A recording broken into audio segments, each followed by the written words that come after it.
Money. A delicate subject. It's a subject most people are reluctant to discuss. They are reluctant because speaking about it can attract severe criticism. However, you and I are brave souls, so let's wander into this misunderstood area of life. Lord Bacon gave us some valuable advice when he said money is a good servant, but a bad master. In developing our desire for money, we should also seek a balance of wisdom as well. Otherwise, the accumulation of wealth could bring with it the potential to distort our personality and rob us of our life.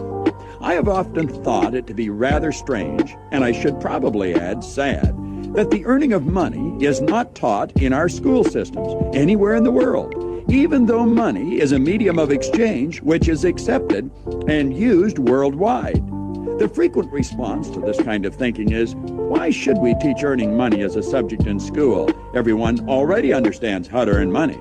However, that is not correct. The sad truth is that 97 out of every 100 people are born, they live and die without ever learning how to earn money.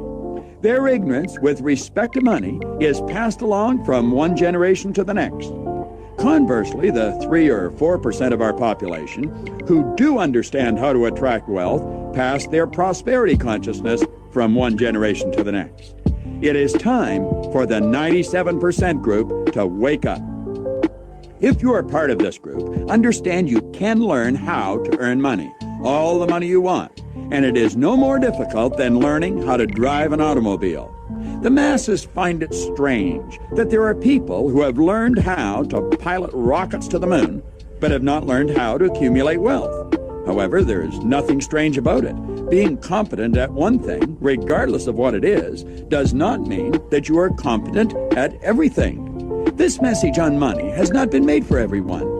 It is intended for the 97 out of every 100 who want to earn money but have not yet learned how. This message has nothing to do with interest rates, investments, stocks, or bonds.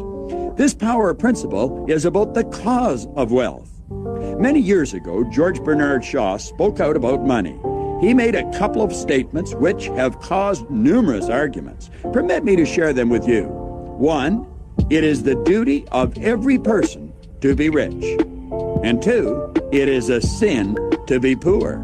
Well, what thoughts do those statements stir in your mind? What is your immediate reaction? So much time has passed since I first heard those statements, I do not remember if I reacted to them or if I sat back and objectively thought about them, wondering what Shaw meant. I probably reacted. Most people do. My reaction was very likely negative as well. I don't suppose it matters how I reacted since it was 20 or 30 years ago. However, you must admit, these are two very powerful statements. Statements you and I should understand if we are interested in earning money, especially if we are interested in earning money. Before we reject these statements as being ridiculous, analyze them. Let's listen to those two statements again and attempt to understand them. 1, it is a sin to be poor. 2, it is the duty of every person to be rich. To properly understand what Shaw was saying, you must first have an open mind. Second, you must remain objective. And third, you definitely will require some understanding of the natural laws of the universe. These laws are frequently referred to as divine laws. One of the basic laws you must understand is the law which states, everything is moving, absolutely nothing rests. You are either moving ahead in life or you're going backwards. It's grow or die, create or disintegrate. You are becoming richer or poorer. Now there's a second law which is referred to in many different ways. Karmic law, sowing and reaping, cause and effect, action, reaction. How you refer to this law is of little importance, but the understanding of how it works is vitally important. The thoughts, feelings, and actions that you express in life are the seeds that you sow. The conditions, circumstance, and things that come into your life is the harvest you reap as a result of the seeds that you sow. Hold those thoughts for a moment while we investigate the deeper understanding of the words sin and money. Sin is transgression of the law. Violating the law is a sin, and the price of sin is death. That does not mean your heart will stop beating, but it does mean you will go backwards. Remember the law which states that you will either be creating or disintegrating, you'll grow or die? When you attempt to get without giving, you are trying to reap the harvest without sowing the seeds. It will not work. That, my friend, is a sin. You go backwards. Now, let's look at money. What is it? Money is a reward you receive for the service you render. The more valuable the service, the greater the reward. Attempting to get money without providing service is a violation of the law. George Bernard Shaw believed you and I were put here on the planet to serve one another. Thinking of ways we can be of greater service will enable us to grow intellectually and spiritually. It is our duty to serve, and money is reward we receive for that service. If a person has received their money in an unlawful manner, don't think for a second that they are on the right track. They must pay the price. You reap what you sow. You might see the money they have and the things money will buy, yet never see the price they pay.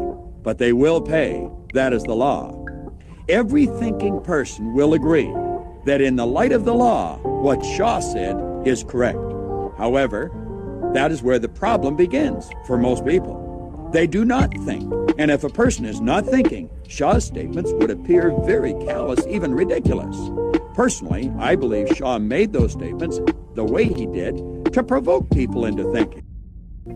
Bitcoin has made headlines over and over again because it has repeatedly hit new all-time highs.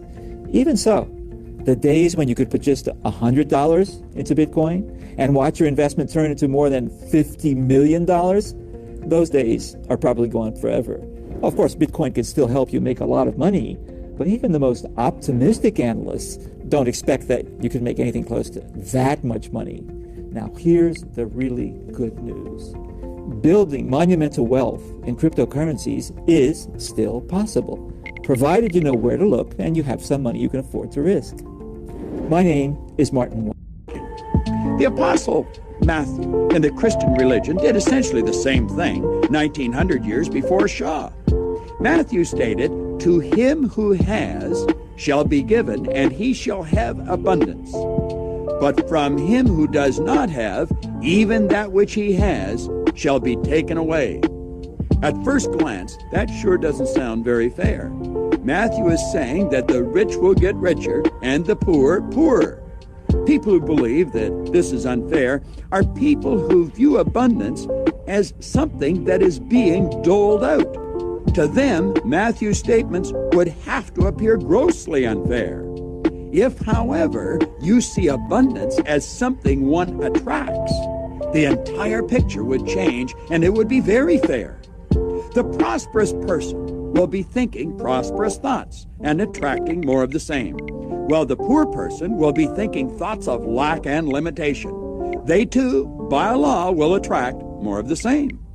Quite simply, what Shaw and Matthew were emphasizing was the importance of our own responsibility in the quest for abundance. Abundance is something we magnetize ourselves to. We draw it into our life.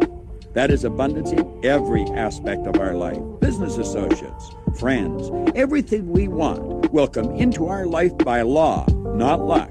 You are either attracting or repelling good. It is your own consciousness that ultimately determines your results. Now, I said earlier, and I repeat, money is in consciousness, and it must be earned.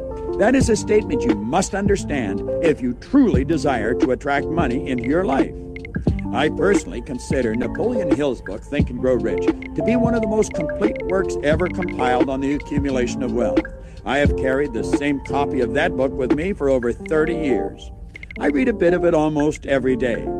In the publisher's preface of the book, it is stated, Think and Grow Rich conveys the experience of more than 500 individuals of great wealth who began from